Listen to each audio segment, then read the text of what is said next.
blind, have low vision, or have another print disability which makes reading, holding a book, or turning a page difficult or impossible. The content is copyrighted by the respective publishers. For more information, please visit us on the web at nfradioreading.org. Hello, this is Kathy, and for the next hour, I'll be reading from the Sunday, December 14th issue of the New York Times Business section on the Niagara Frontier Radio Reading Service. Retiring by Mark Miller. Protection for some older workers is at a crossroads. The White House recently halted changes to the Social Security Disability Program. Many older Americans have a straightforward plan for affording retirement: work longer or never stop working at all.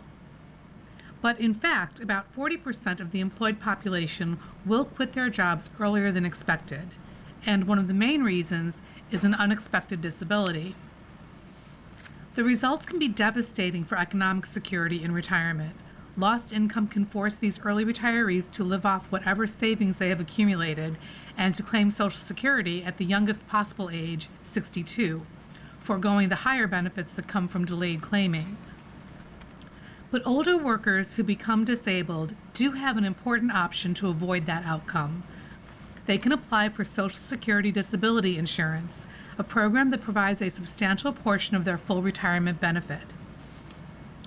Although retirees are by far the largest pool of Social Security beneficiaries, Social Security Disability Insurance serves a substantial group, 8.2 million people, with physical limitations or conditions like intellectual or mental disorders. About 3/4 of those workers are 50 or older, and they are disproportionately low income. Disability income acts as a bridge to retirement that keeps a sizable share of those recipients out of poverty. But the insurance program is at a crossroads. For years, applicants have faced very long backlogs before receiving a decision. And there has been debate in policy circles about the best way to modernize the decision-making process used by the Social Security Administration to decide whether to award benefits. That debate spilled into public view recently, with reports that the SSA had put the brakes on a plan to revamp the disability application process. The proposal would have made it more difficult for people over age 50 to be approved, and would have modernized an outdated occupational database that the agency uses to determine whether jobs are available that an applicant could perform. A representative for the Office of Management and Budget told the New York Times last month in a statement that the administration is not working on changes to the way age is considered in weighing applications. But two people with direct knowledge of the effort said that soon after President Trump took office in January, Social Security was directed by the Budget Office to restart work on the plan, which was developed during his first administration. In addition, a notice about the rulemaking process is still on the office's website. The people requested anonymity because they were not authorized to speak about it. Some experts believe the work will be resumed at some point, especially on the jobs database.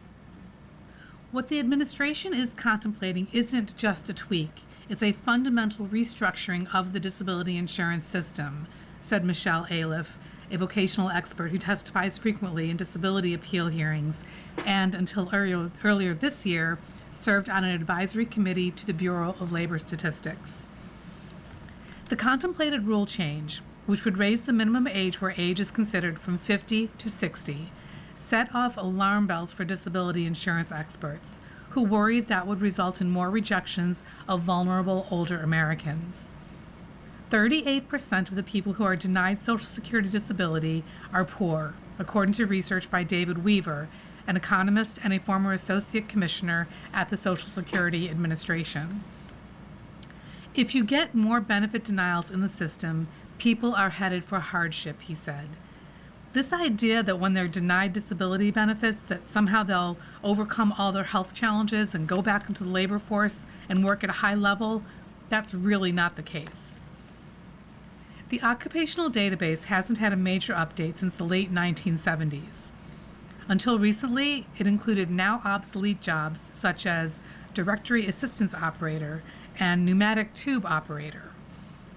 The update would add many new job types, especially in the services and technology sectors, and better reflect a trend toward less physical work across the economy. An update to the database would improve the odds of approval for some disabled workers and reduce those odds for others, experts say. For example, a worker with a mental illness might have had better odds of receiving benefits if she has difficulty interacting with others in public. Meanwhile, a younger worker with physical disability might be more easily denied because more unskilled, sedentary clerical jobs are available in today's economy. Truck drivers, tradespeople, factory workers, and warehouse staff could be denied benefits because the data says there are jobs that match their abilities, Dr. Aliff said. It's blue-collar workers that are going to get hit the hardest. Qualifying for disability is already difficult. 1 out of every 3 applicants is awarded benefits, according to SSA data analyzed by the Center on Budget and Policy Priorities, a nonpartisan research institute. There has long been a very large backlog of applications. About 859,000 people were waiting for an initial decision on their application or an appeal hearing in November, according to the agency. The earlier version of the rulemaking plan also would have made it more difficult for applicants younger than age 60 to qualify, according to Mark Wachowski, who spearheaded the proposal then as the SSA's Deputy Commissioner for Retirement and Disability Policy. The contemplated change would not affect current disability beneficiaries. Trying to keep poverty at bay. Social Security was signed into law 90 years ago, in 1935, to replace lost wage income for seniors. In 1956, disability benefits were added for applicants aged 50 or older. Congress removed the age restriction in 1960. Disability benefit amounts are calculated using the same formula that determines retirement benefits. The monthly check is based on the recipient's wage history. If workers became disabled before qualifying for full retirement benefits at age 67, they receive a benefit based on the full benefit that they have earned up to that point, as if they were retiring at their full retirement age. When they reach full retirement age, that benefit amount continues seamlessly as a retirement benefit. They also receive Social Security's valuable annual cost of living adjustments. Another important benefit, SSDI recipients qualify for Medicare after receiving disability for at least 2 years. Disability is funded mainly by a 1.8% payroll tax split between employers and employees. That money goes into a disability trust fund. The average disability benefit this year is $1,582 per month, substantially less than the $2,008 average for a retired worker, Social Security Administration data shows. A separate program, Supplemental Security Income, provides disability benefits to very low-income people who are unable to work. The disability program underscores the importance of Social Security's protections that go beyond retirement income, Dr. Weaver said. Along with helping retired workers and disabled workers, Social Security may also pay benefits to their spouses and children. It also pays benefits to the surviving spouses and children of workers who have died. The program really is designed to help individuals who suffer a loss of earnings or family income at different points in their lives, he said. People who don't get disability benefits tend to spend down whatever retirement savings they have and then claim retirement benefits at the earliest age possible, 62. That results in a permanent reduction of 30% in their monthly benefits, compared with the claim at a full retirement age. Even when they receive disability benefits, 26% of beneficiaries live in poverty, according to the Center on Budget and Policy Priorities.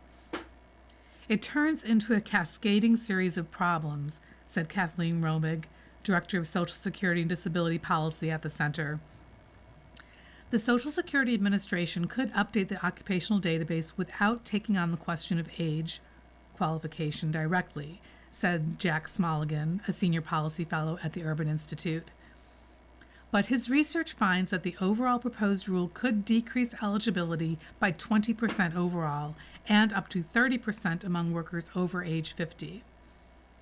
Hundreds of thousands of disabled people could lose access to benefits over the next decade, he said. Dr. Warshawski, an economist who is now a senior fellow at the American Enterprise Institute, argues that the U.S. labor market has evolved away from physically demanding occupations. That shift, he said, makes it possible for many disabled people younger than 60 to resume working. There really is no reason why people at age 50 or 55, if their disability is not severe and there's no mental impediment, shouldn't be able to return to work, he said. The revised age qualifications may be off the table for now, but some experts see the transition to a new occupational database as a necessity. The project has been underway for more than a decade at a cost of hundreds of millions of dollars. Frank Bisignano, responding to questions during the Senate Finance Committee's confirmation hearings for his nomination as the SSA Commissioner in March, said he was committed to making that project a high priority. The SSA did not respond to requests for an interview with Mr. Bisignano. I'm not convinced that this is over, Dr. Aliff said. They may have stepped back for now, but they do have to do something about modernizing the vocational data. The decision to drop the plan for now may have been driven by political headwinds. Public opinion polling released this year by the National Academy of Social Insurance found strong recognition of the importance of disability benefits across political party lines, incomes, and education levels. Social Security remains one of those rare issues that transcends partisan divides, even in divided times, said Rebecca Vallis, the Academy's chief executive officer. Robotics Pioneer says the field has lost its way, by Tim Fernholz. I'd like to look at what everyone is doing, find some common thing that they're all assuming implicitly, Rodney Brooks said, and negate that thing. Mr. Brooks, a pioneering roboticist, was speaking to the camera in the 1997 Errol Morris film Fast, Cheap, and Out of Control, which juxtaposes interviews of Mr. Brooks, a lion tamer, a topiary gardener, and a researcher who studied naked mole rats.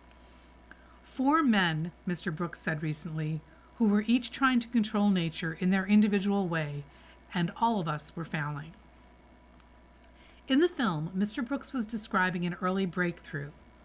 In the 1980s, limitations on computing constrained robot development. Watching insects, he realized that they possessed little brain power but were far more capable than his robots, and that mimicking animal biology was smarter than trying to control every aspect of a robot's behavior through code. His successes led him to predict robots everywhere in our world. At 70, the former MIT lab director and a co-creator of the popular Roomba robot vacuum lives in that world. But now, Mr. Brooks, who has spent his career making intelligent machines a part of everyday life, finds himself playing the skeptic. Today's entrepreneurs promise robots that not only look human or humanish, but can also do everything a person can. Tech investors are pouring billions into the effort, but Mr. Brooks argues that general-purpose humanoid robots will not be coming home soon, and that they are not safe enough to be around humans. In September, he delivered a takedown in an essay that concluded that over the next 15 years, a lot of money will have disappeared spent on trying to squeeze performance, any performance, from today's humanoid robots. But those robots will be long gone and mostly conveniently forgotten. His blog posts kicked off a furor in the small world of robotics. This was a legend in the field whose insights had informed the humanoid craze. At least a dozen people asked me if I agreed with it shortly after it went live. I don't, wrote Chris Paxton, a researcher in artificial intelligence and robotics. Mr. Brooks remembers the German technologist Ernst Dickmann's self-driving car, which began motoring across Europe in 1987. He was around when IBM's Deep Blue supercomputer defeated the chess grandmaster Garry Kasparov in 1997, and when the AI researcher Geoff Hinton predicted in 2016 that radiology would be obsolete in 5 years because machine learning software could do it better. All of these were important developments, but drivers, chess players, and radiologists are still among us. Mr. Brooks insists he is simply being practical. We're going to go through a big hype, and then there's going to be a trough of disappointment, he said in an interview. You are listening to a reading of articles and features from the New York Times business section on the Niagara Frontier Radio Reading Service. The Humanoid Arms Race. The physical appearance of a robot, Mr. Brooks likes to say, makes a promise about what it can do. Robots in wide use today are designed for specific jobs in specific situations and look like it. An arm that does the same repetitive action on a manufacturing line, or the automated pallet movers in Amazon warehouses. They aren't flashy. People see the humanoid form, Mr. Brooks said, and they think it's going to be able to do everything a human can. In other words, humanoid robots are the perfect idea for Silicon Valley, where the potential for growth is everything to a venture-backed company. The market for what a human can do is the biggest market of all. That is why Elon Musk's Tesla appears to be betting the company on its robot, Optimus.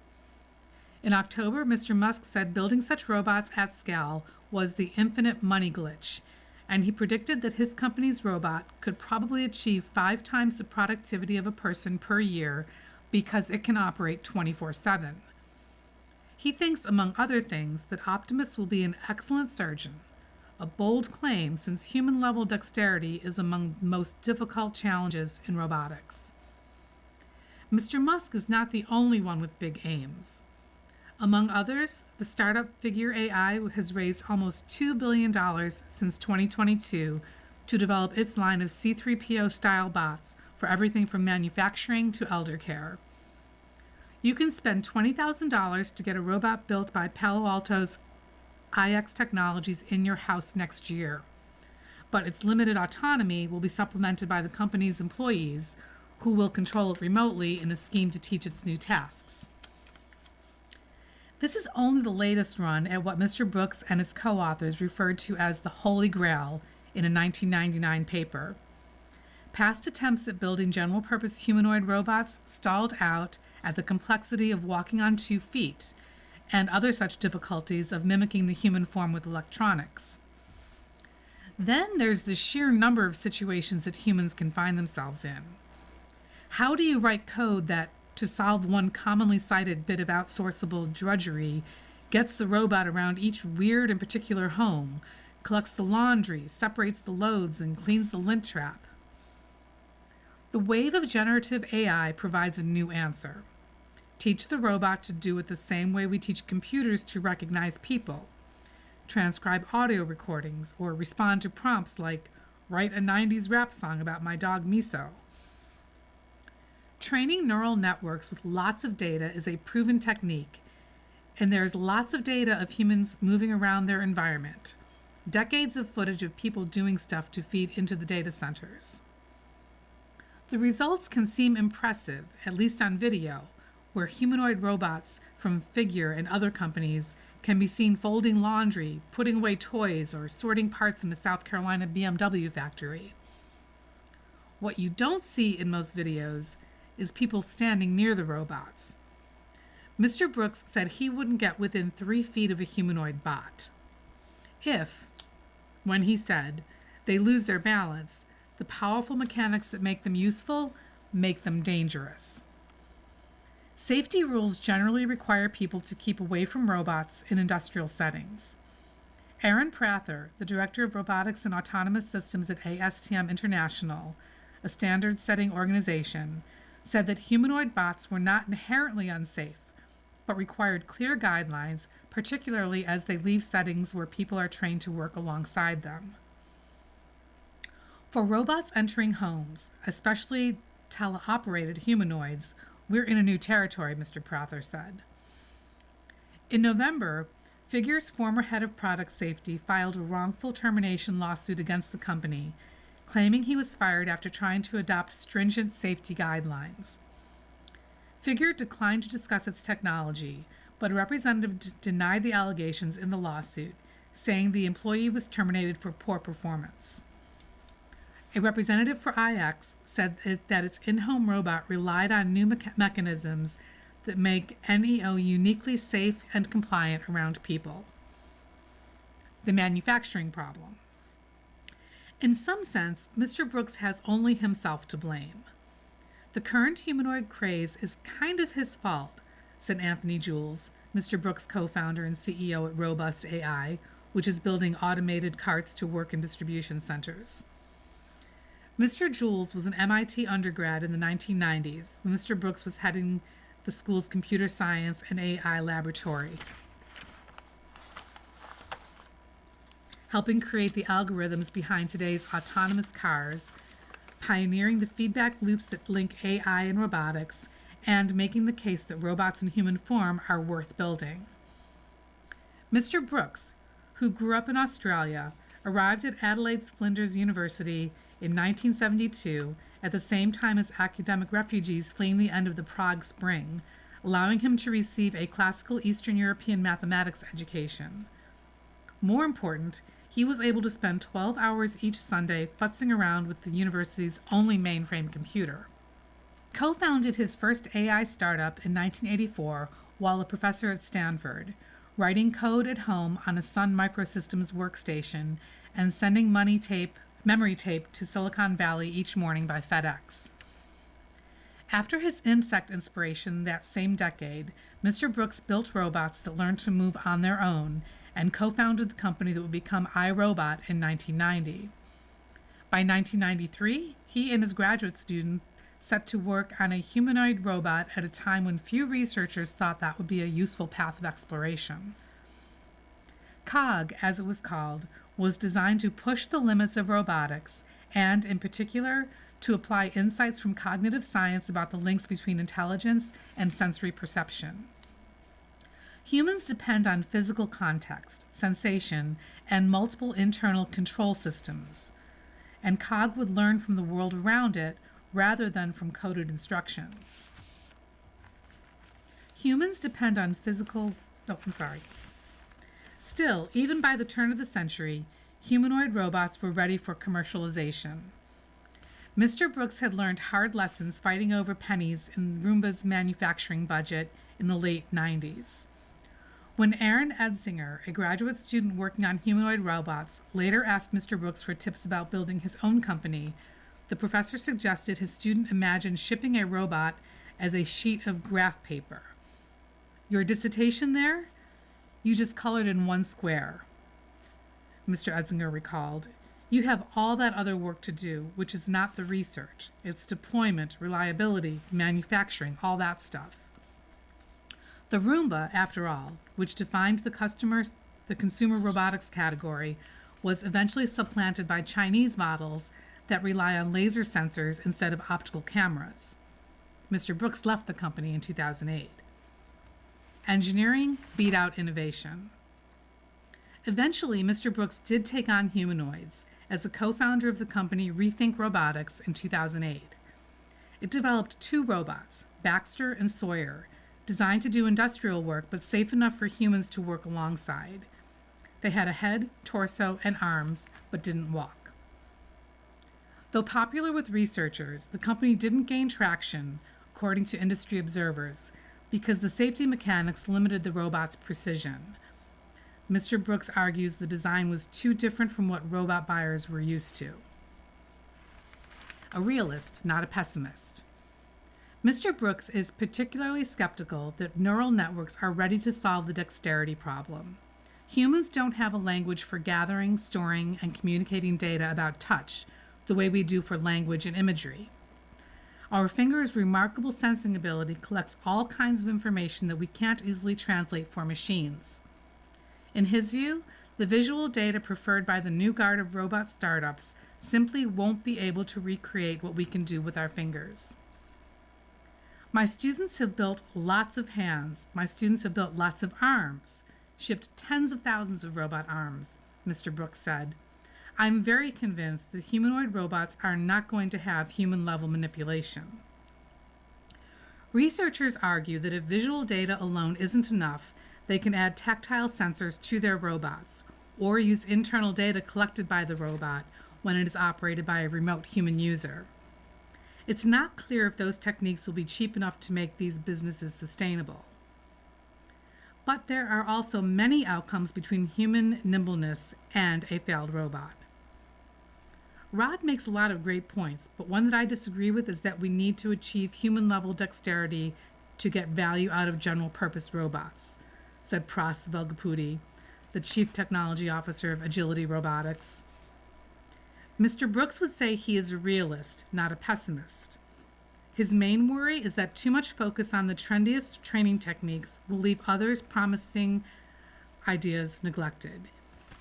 He expects that robots will someday work alongside people and that we may even refer to them as humanoid. But they will be on wheels, he said, and have multiple arms and probably won't be general purpose.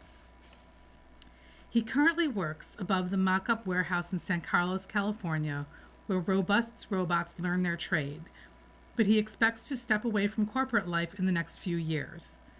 Not for retirement, but to write a book about the nature of intelligence and why humans won't create it artificially for another 300 years. It's been my whole life, he said, of the ever-expanding dream of AI.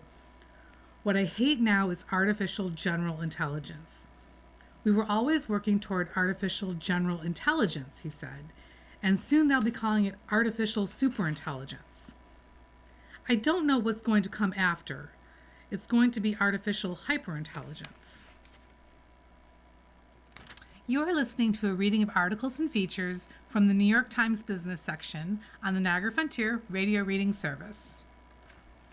An alliance forged over fossil fuels helps to reshape U.S. energy policies. The tycoon Harold Hamm and a circle of loyalists advanced President Trump's priorities on oil and gas, by Eric Lipton and Rebecca F. Elliott. Douglas, Wyoming. The executives dining at the White House to celebrate President Trump's $300 million ballroom and their role in financing it were a who's who of American industry. Many hailed from companies that are household names, like Microsoft, OpenAI, and Comcast. Seated among them was Harold G. Hamm, the 13th child of Oklahoma sharecroppers and founder of an oil company, Continental Resources, that is little known outside of energy circles.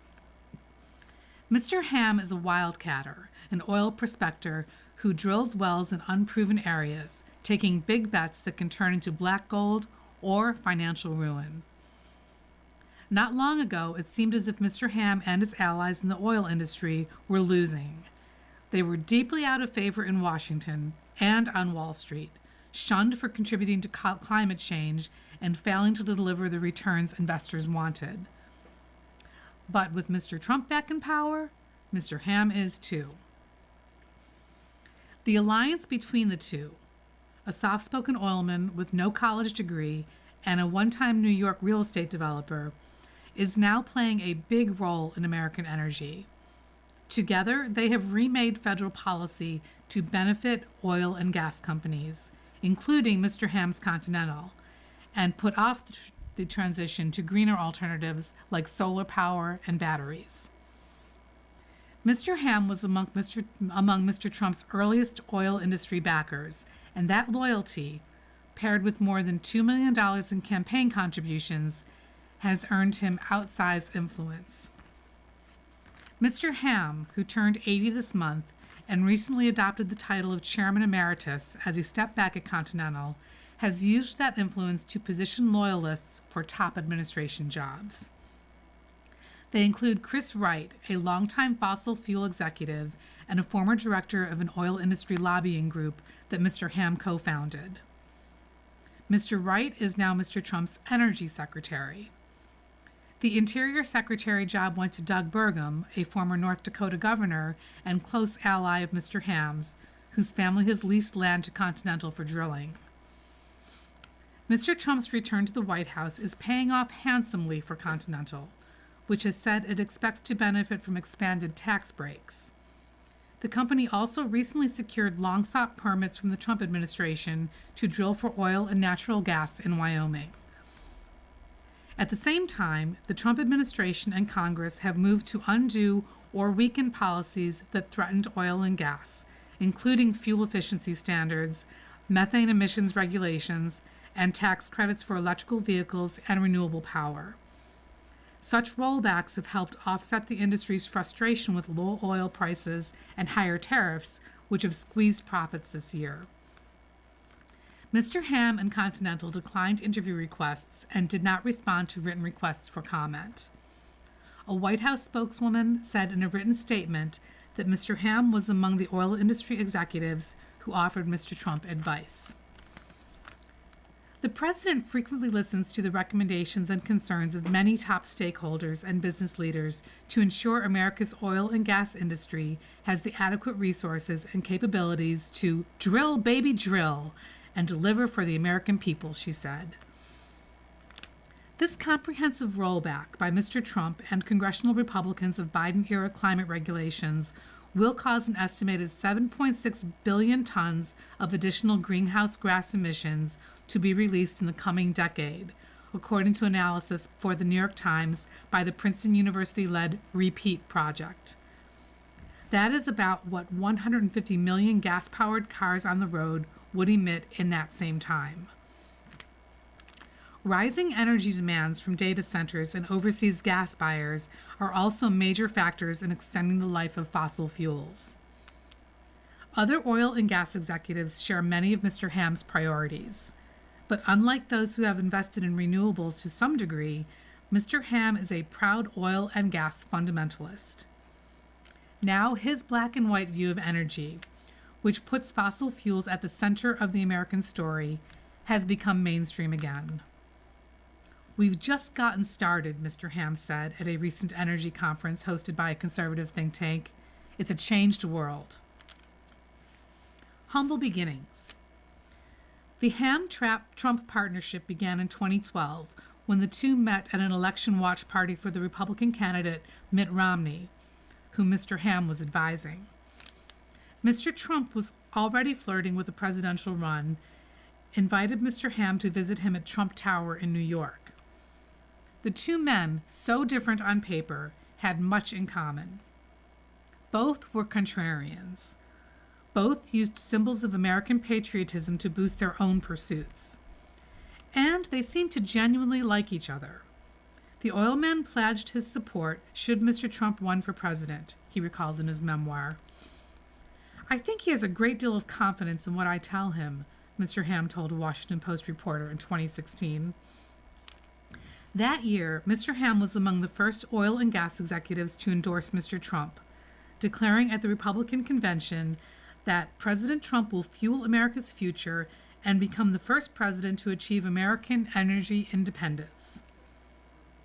Born a few months after the end of World War II, Mr. Ham moved around as a young boy before settling in Enid, Oklahoma, and taking a job pumping gas and fixing flats. In his early 20s, he started a one-truck oil field services company and eventually began drilling his own wells, building Continental into a major player in the West.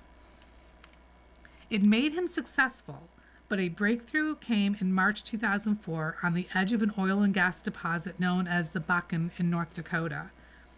Mr. Ham had a hunch that if he applied new drilling techniques, now known as horizontal drilling and hydraulic fracturing, he could squeeze oil out of the ground where others had failed. He was right. Continental's success helped propel North Dakota's oil output, ushering in the fracking boom that would transform the United States into the world's top producer of oil and natural gas. Mr. Ham took the company public in 2007, by which point he was a wealthy man with growing influence in Oklahoma City, where Continental is based. He and his second wife, Sue Ann Arnall, became major charitable donors, giving to causes including a diabetes research center in Oklahoma named after Mr. Ham. Their divorce made headlines in 2015 for the size of the settlement check he wrote her, $975 million. Mr. Ham's first big taste of national politics came during the Obama administration when his lobbying group helped push officials in Washington to lift a decades-old ban on exporting crude oil from the United States. The law, enacted during the 1970s oil crisis, in effect capped domestic production and depressed prices. Whether blueberries or barrels of oil, restrictions hamper growth in the market, Mr. Hamm told a Senate committee in 2014. Congress ended the ban in late 2015. Mr. Hamm was learning that just a small chunk of his wealth was needed to wield enough power to reshape federal policy. Rolling back regulations. After Mr. Trump took office in 2017, Mr. Hamm was not shy about leaning on the administration and Republicans in Congress. On one visit to Washington in June 2018, the oil man used his clout to push for weakening automotive fuel efficiency standards. These rules require cars to travel farther on each gallon of gas, lowering demands for oil. Mr. Hamm told House lawmakers that the rules were archaic and onerous, adding in his prepared remarks that the standards were born in an era of oil and gas scarcity mentality and have since become inapplicable and obsolete. The Trump administration soon rolled back the U.S. fuel efficiency rules. That was just the start. Mr. Hamm's lobbying group, the Domestic Energy Producers Alliance, worked to weaken protections for threatened species such as sage grouse, a chicken-sized bird famed for its elaborate spring mating dance. It also lobbied the Trump administration to cut regulations intended to curb air pollution near oil drilling sites.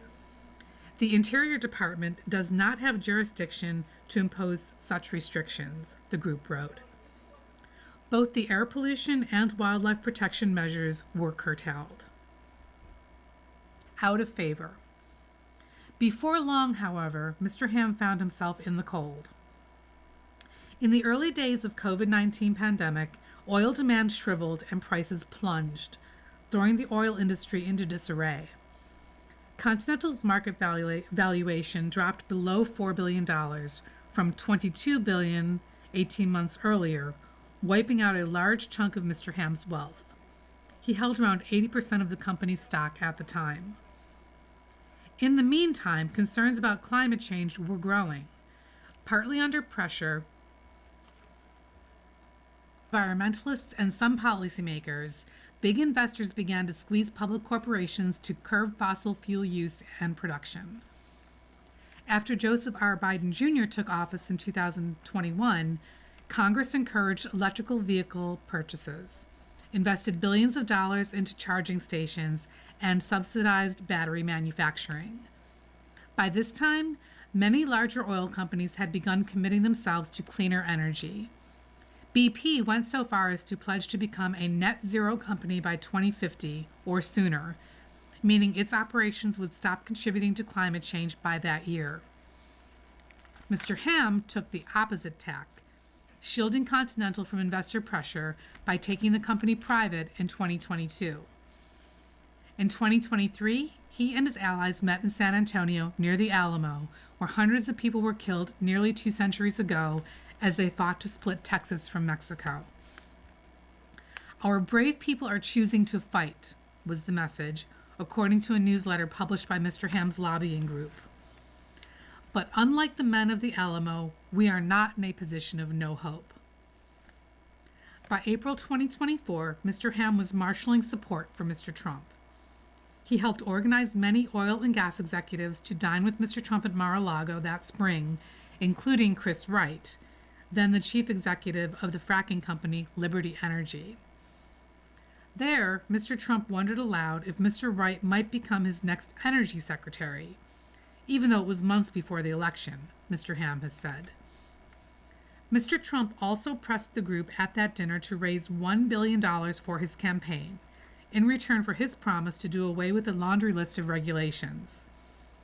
In the end, oil and gas interests gave around $75 million to Mr. Trump's re-election effort. It is a dream team of unimaginable proportions, Mr. Hamm said after Mr. Trump tapped Mr. Wright as Energy Secretary and Mr. Burgum as Interior Secretary. The day of Mr. Trump's second inauguration, Mr. Hamm hosted a party on the rooftop of the Hay Adams, a hotel near the White House. Hundreds of oil executives and government officials attended the celebration, which had mementos like Pop-Tarts decorated with Mr. Trump's smiling face. After Mr. Trump was sworn in, Mr. Ham raised a champagne glass and posed for photographs. Over his blue suit, he wore a red t-shirt printed with white lettering, "Welcome back." New prospects. A mechanical humming mixed with the clinking of steel echoed one recent evening in central Wyoming. This site, where mule deer and pronghorn antelope outnumber humans, is where Continental and others hope to drill up to 5,000 wells. Perhaps no place better demonstrates what Mr. Ham has accomplished since Mr. Trump's return to office. The Interior Department first approved the project in late 2020. But after local groups sued, a federal judge blocked new permits, saying the government had failed to adequately evaluate how drilling would affect the environment, including groundwater used by cattle ranchers.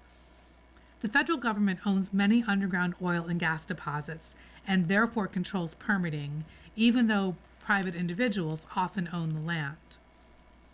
This was more than just a frustration for Mr. Ham.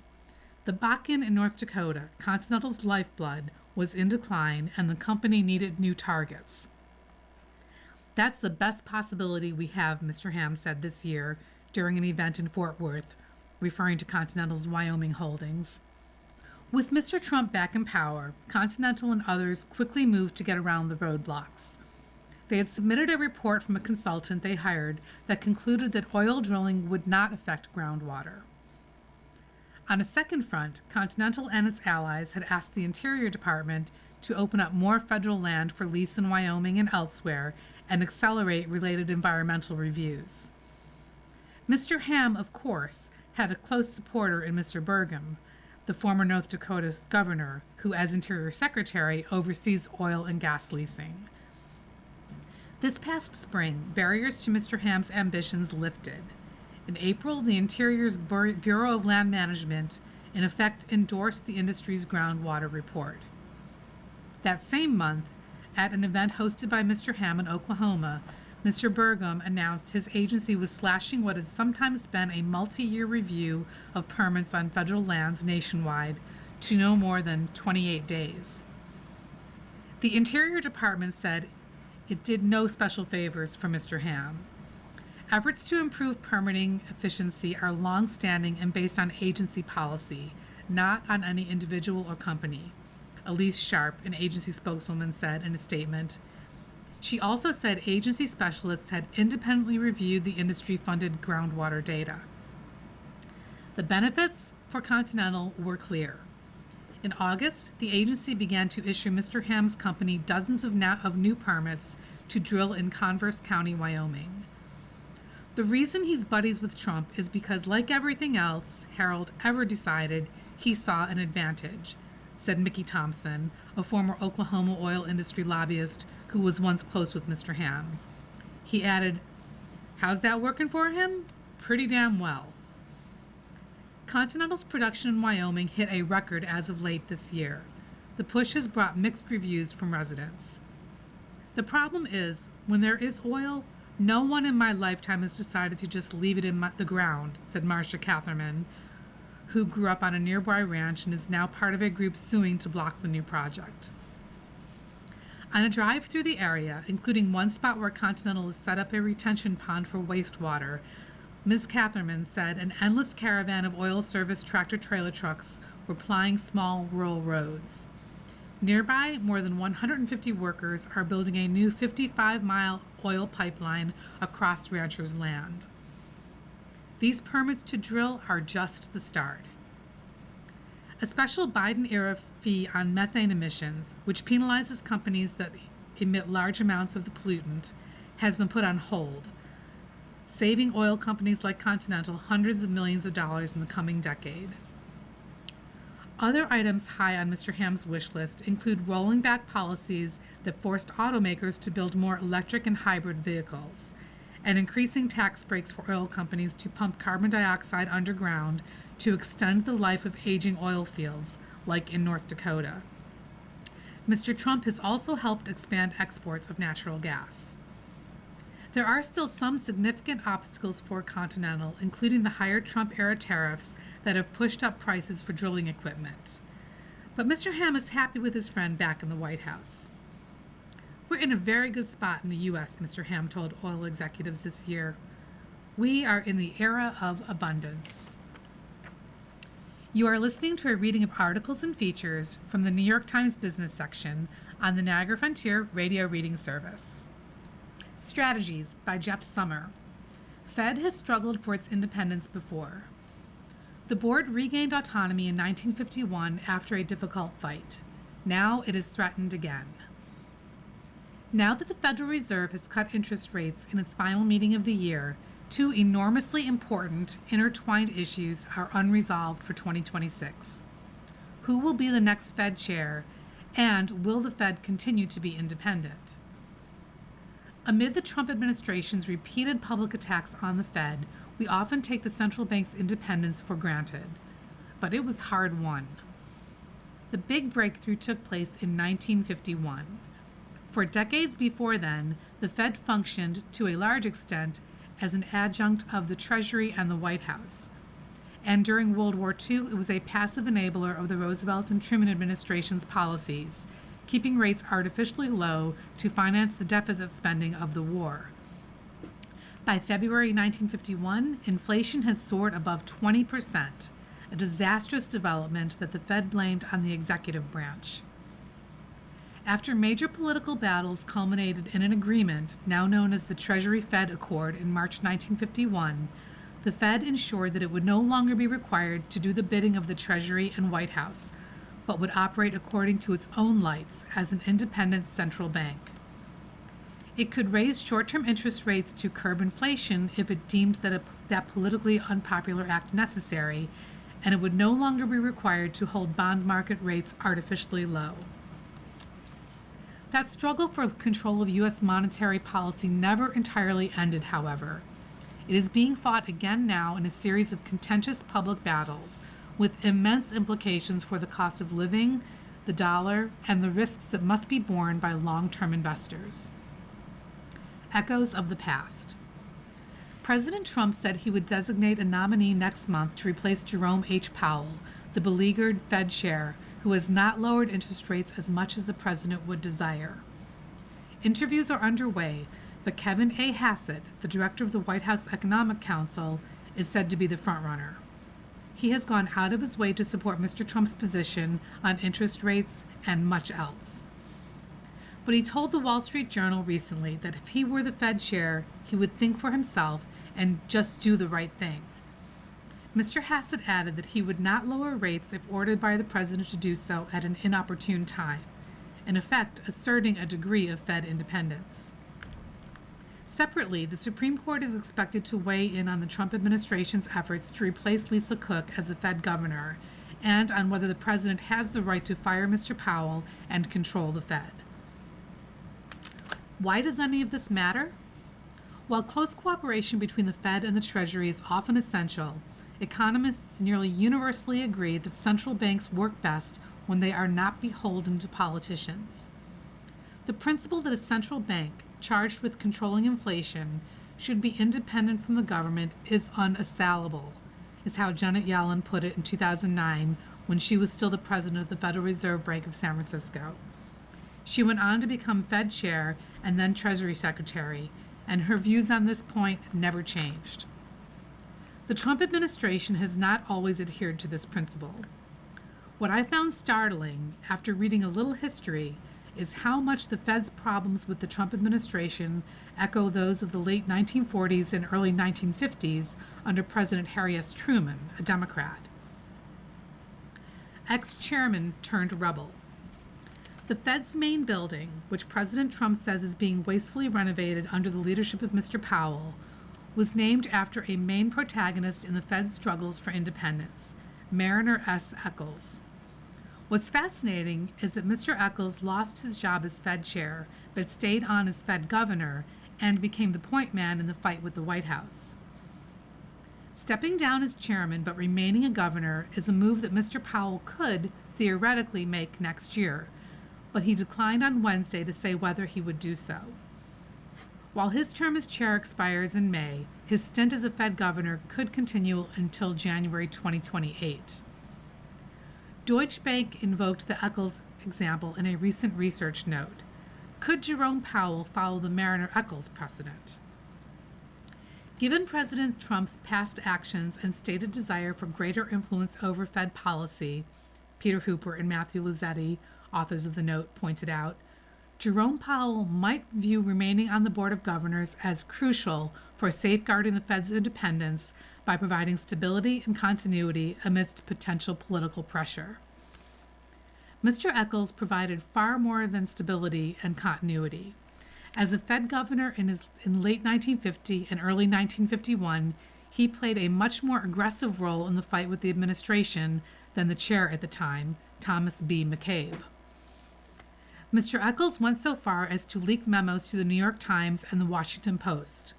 One provided grist for a page-one article in the Times on February 4, 1951, revealing the pressure and sharp elbow tactics being used against the Fed by the White House and Treasury. Truman is disputed by Reserve Board, the headline read. Accompanying the piece was a lengthy Fed memo approved by the Fed Board, describing what actually happened in a White House meeting between the Fed and the Truman administration. The memo made it clear that Truman was attempting to force the Fed to go along with cheap money monetary policies with which it did not agree.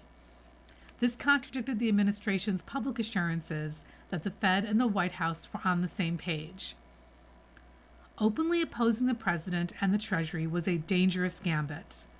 The Fed's resistance was successful, in no small part because of the geopolitical pressure being placed on the Truman administration at virtually the same time by North Korean and Chinese troops.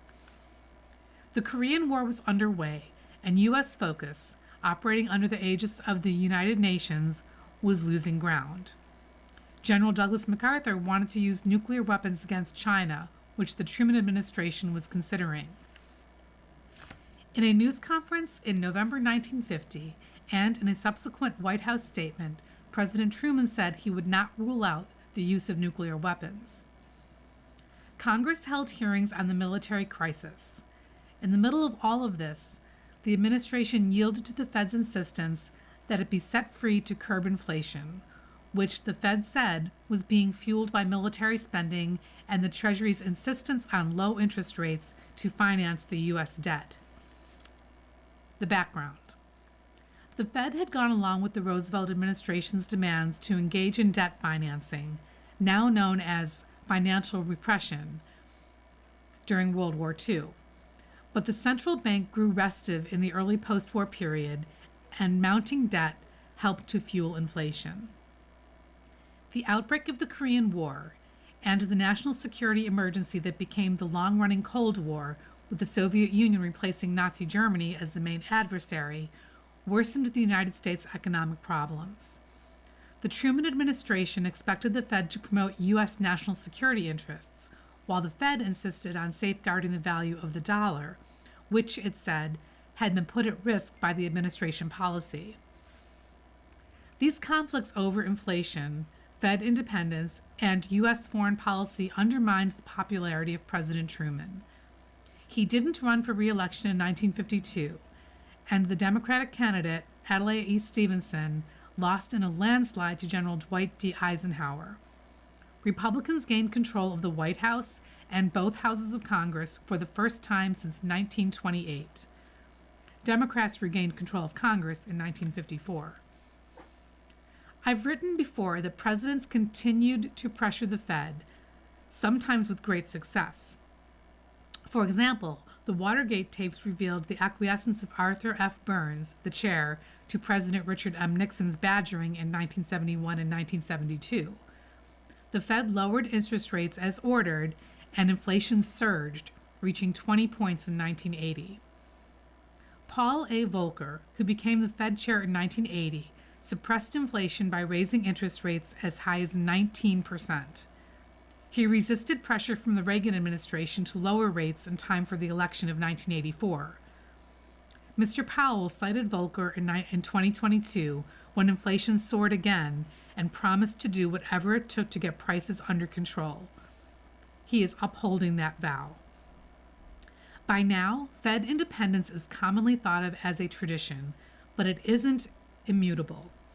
In 2026, we may find whether the Fed's ability to function as it sees fit, for better and worse, will survive the Trump administration's disregard for this and many other U.S. traditions.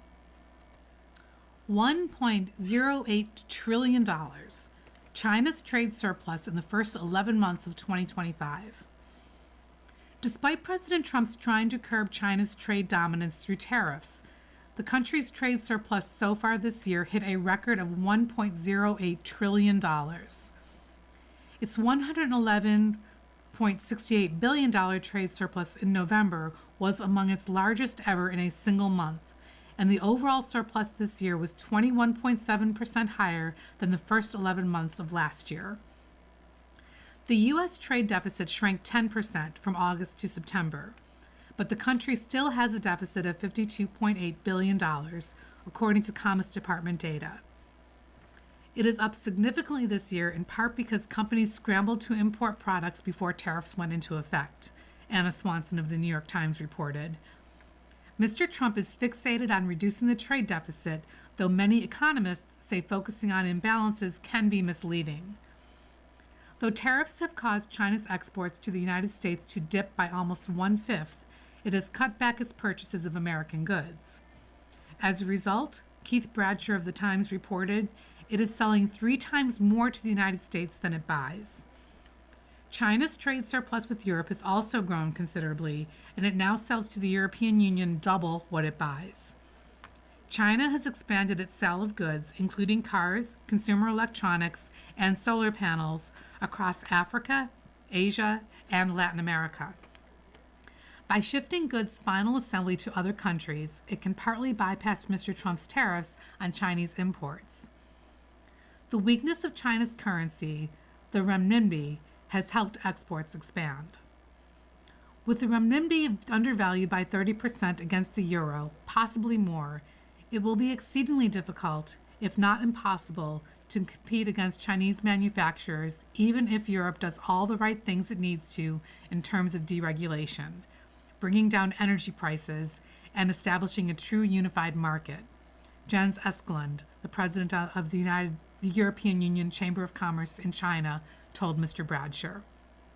By Laura Kelly. You've been listening to a reading of articles and features from the December 14th issue of the New York Times Business section. Your reader has been Kathy. Thank you for listening. Coming up next on the Niagara Frontier Radio Reading Service, we have the USA Today. Following that, at 2 o'clock, is episode number 3 of You Belong Here by Megan Miranda. Stay with us for these readings and more.